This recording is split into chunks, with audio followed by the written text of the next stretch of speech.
네, 안녕하세요. 반갑습니다. 치킨스탁TV입니다. 자, 오늘은 주가가 왜 오르고 누구에 의해서 오르고 내리는가에 대해서 이야기를 해보겠습니다. 네, 시장에는 워낙 많은 플레이어들이 이제 참여를 하고 있고 국내 주식시장 종목만 해도 코스피 코스닥 합해서 2,300개 정도가 되죠. 그러다 보니까 매일매일 뭔가 이제 오르고 내리는 게 이렇게 무조건 나옵니다. 뭐 가끔씩 이렇게 상한가 가기도 하고 하한가 가기도 하고 이런 모습을 보여줍니다.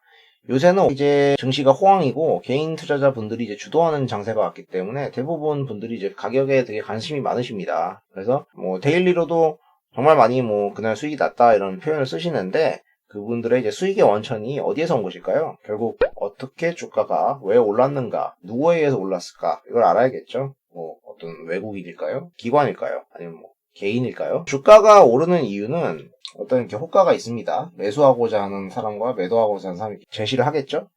그럼 이 두 주체 중에서 매수하고자 하는 주체가 더 공격적으로 위로 가격과 이제 수량을 부르기 때문이며 이에 반해서 팔고자 하는 매도 주체는 그 공격적으로 제시되는 가격에 응해주든가 내가 더 높은 가격에 팔 수 있을 건데 하면서 거래에 응해주지 않기 때문입니다. 극단적으로 응해주지 않는다면 상한가 한 30%의 상승을 보이는 경우도 있겠죠. 자, 하지만 어떤 자산이 만약에 애초에 전혀 이렇게 거래가 되지 않고 있다. 그럼 거래가 되게 미미한 수준이라면 어떨까요? 가격이 오를까요? 서로가 어떤 니즈가 없으니까 거래가 특별히 없는 모습으로 이렇게 잔잔하게 흘러갈 겁니다. 그러다가 어떤 분이 갑자기 급전이 필요해서 이렇게 팔려고 하면은 좀 가끔 싸게 내놓고 이러면은 이렇게 쭉 빠졌다가 또 이렇게 올라오고 이런 모습을 보이는 거겠죠. 즉 어떤 주가가 이렇게 올라가기 위해서는 어떤 이제 계기가 생겨야만 주가가 변한다는 것이죠. 단순히 어떤 투자자가 무모하게 이렇게 잠깐 여기서 좀 비싸게 사겠어 이러면서 사는 경우도 있겠지만 이건 어떤 지속력이 있는 행위가 아니잖아요. 그러니까 한두 명이 그렇게 하는 것은 별로 의미가 없고 어떤 이제 큰 명분, 원론적으로는 회사가 좋아질 경우에 주가가 오르게 되겠죠. 그래서 회사에 생길 수 있는 좋은 변화는 회사의 덩치가 커지는 거겠죠. 덩치가 커지기 위해서는 당연히 수익이 좋아져야 되고 그로 인해서 이제 순자산인 이제 자본이 증가하게 됐다. 그러면서 주가도 이렇게 따라 올라가게 되는 이런 모습으로 흘러갈 겁니다. 주식이 회사의 이제 일부라고 생각을 한다면은 주주의 몫인 자본, 순자산, 그리고 거기에 이제 애드업되는 어떤 이익, 한 해 장사를 해서 거기서 나온 이익, 잉여금이 쌓으면 자본이 증가하게 되죠. 그러면 회사 자기 몫이 증가하는 거니까 주가도 올라야 되고, 즉 이익 상승이 주가 상승과 연결된다 라는 것은 지극히 상식적인 결론입니다. 실제로 장기적으로 대부분의 회사들은 그 실적과 시가총액의 추이를 그려보면 비슷하게 움직인다는 부분을 확인할 수 있습니다. 몇몇 회사를 확인해 보도록 하겠습니다. 자, 여기 영업이익, 순이익, 시가총액 이렇게 해가지고 몇몇 회사들의 그래프를 그려봤습니다. 여기 보면 이제 삼성전자와 하이닉스가 있는데요. 2008년부터 19년까지 이익과 시가총액의 그래프를 그려보면 거의 비슷한 흐름으로 이렇게 흘러가는 것을 확인할 수가 있습니다. 약간의 괴리가 좀 생기기도 합니다. 경우에 따라서 시차가 생기기도 하고요. 하지만 거의 비슷한 궤적을 그리는 것을 확인할 수 있습니다. 자, 현대차와 LG생활건강. 현대차 같은 경우에는 이제 이익이 증가할 때 주가가 가파르게 증가했었고 이익이 감소하자 시가총액도 같이 떨어졌다. LG생활건강 같은 경우에는 이익이 꾸준히 증가했고 주가도 등락이 있었지만 꾸준히 따라 올랐다. 자, 여기서 포인트는 장기적이라는 것이죠. 주가와 실적의 연동 관계가요. 그러니까 실적이 발표가 돼서 개선이 돼서 주가가 오릅니다. 근데 어떤 발표된 실적을 보고 여기서 주식을 사게 되면은 이거는 일단 동행지표를 보고 주식을 사는 거거든요. 보통 이제 주식을 사는 사람의 생각은 이 실적 추이가 계속 이어져서 다음에 또 실적이 증가하게 되고 그래서 회사의 주가도 이게 같이 이렇게 올라가게 되고 이런 생각을 하고 매수를 하게 되고 실제로 그렇게 돼야지 이제 수익을 낼 수 있습니다. 그래서 우리가 기업을 분석을 하는 거죠. 다가오는 미래의 이익 혹은 장기적인 이익을 예상하기 위해서 회사를 뎁스 있게 살펴보는 겁니다. 그래서 맞추게 되면 수익이 나고 아니게 되면 손해가 나겠죠. 그런데 종종 이제 시장에서 주가는 대주주가 올리는 거다. 회사에 막 시위하면서 대주주가 주식 관리 안 하냐, 주가 관리 안 하냐, 이런 식으로 막 항의하시는데 사실 대주주들이 할 수 있는 게 그렇게 많지가 않아요. 대주주도 사실 주주의 일부잖아요. 자기도 주식 갖고 있으니까 어지간하면 회사 주가 오르면 자기가 좋으니까 그들도 누구보다도 원하겠죠. 대주주는 할 수 있는 것들이 회사가 정말 자기 가치보다 싸다고 생각하면 자기 주식을 매입해서 하방을 방어하든가 아니면 이 자기 주식을 소각해서 주식수를 줄여서 주주의 몫인 한 주당 가격을 올려줄 수 있는 방법이 있겠지만 이것도 여력이 될 때 하는 거거든요. 혹은 배당 감능 범위 내에서 배당을 좀 증가해 준다든가 뭐 이럴 수도 있겠죠. 하지만 뭐 강제로 꼭 그래야 되는 건 아니에요. 그분들이 내키지 않고 뭐 상황이 아니라고 생각하면 안 할 수도 있는 거고. 사실 뭐 제일 좋은 거는 사업 잘하는 거죠. 본업에서 잘하는 거.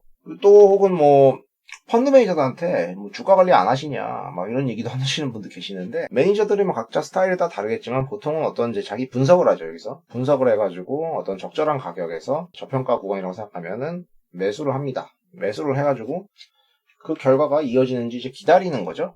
종종 많은 사람들이 동시에 이렇게 매수를 하게 되면은 급하게 주가가 튀는 경우도 발생을 하기는 해요. 근데 이거를 뭐 누가 주도해서 주가를 막 이렇게 올릴 수도 있겠지만, 그러면 자기도 비싸게 사는 거니까 수익을 낼 여지가 점점 줄어들잖아요. 그러니까 그럴 필요가 없는 거죠. 그래서 매니저가 뭐 주가 관리를 하는 경우는 없다. 어쨌든 주식은 이제 회사의 긍정적인 실적 전망을 근거로 하여 다음 투자자가 들어와서 매수를 해주게 되면은 주가가 오르는 방식이라고 생각하시면 되겠습니다.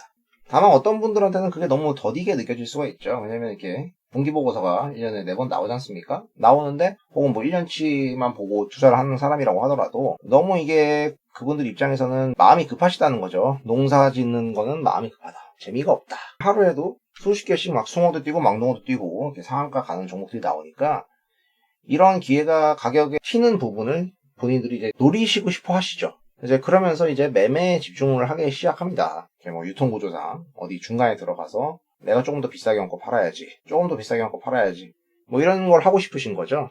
가격은 각자의 상황과 의견이 다르기 때문에 어떤 높게도 형성이 될 수 있고 낮게도 형성이 될 수가 있죠. 어쨌든 근데 누군가 거래가 이루어지면 이득을 보고 손해를 보게 됩니다.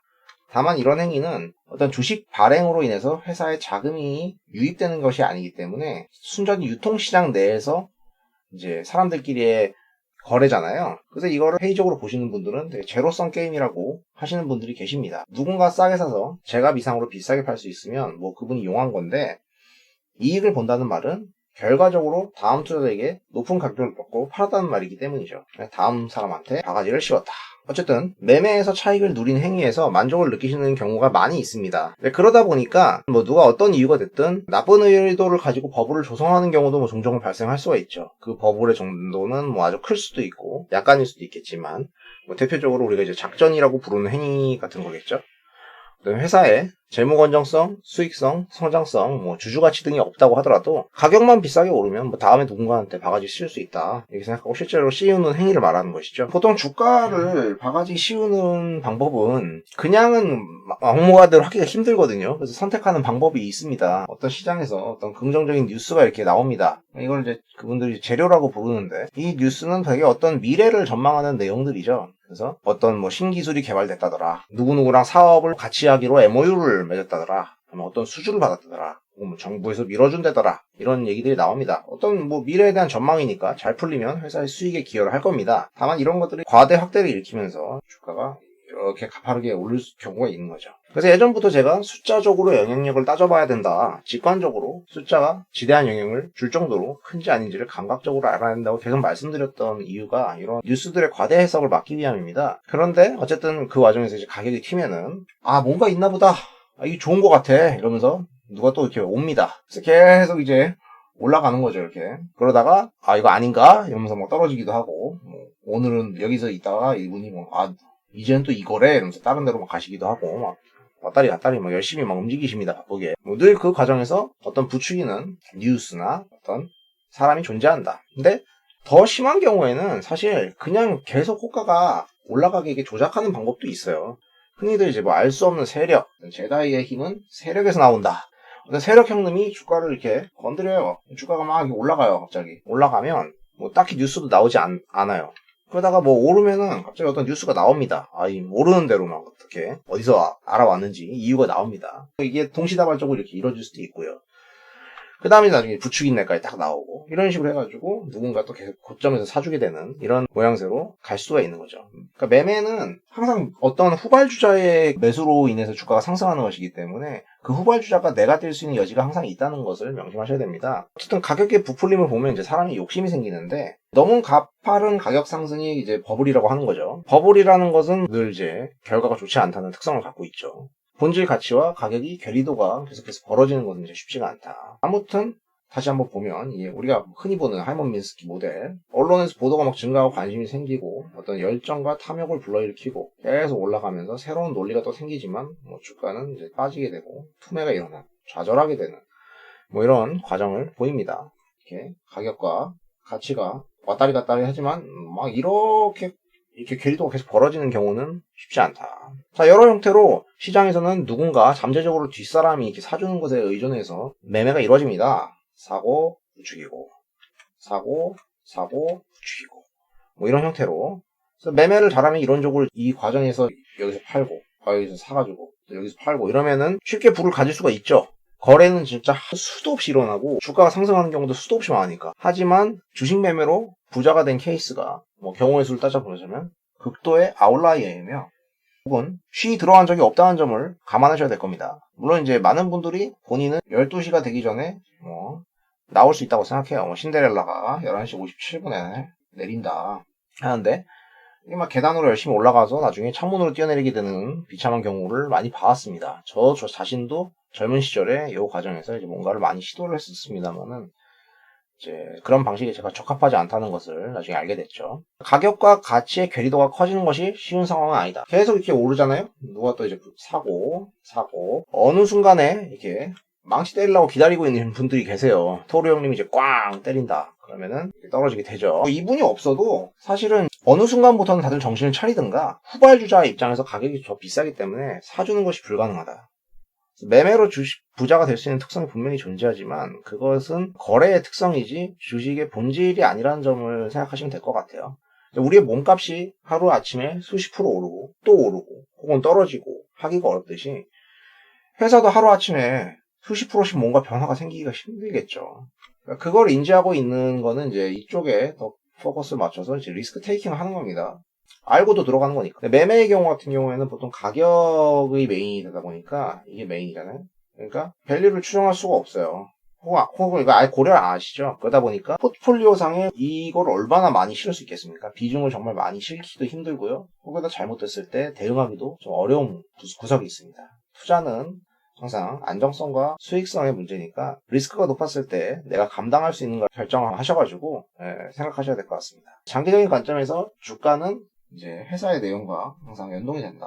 그러니까 정석적인 방법을 선택하는 것이 장기적인 투자 레이스를 이어가는데 좋지 않을까 생각을 하고 있습니다. 자, 오늘은 여기까지 하도록 하겠습니다. 시청해주셔서 감사합니다.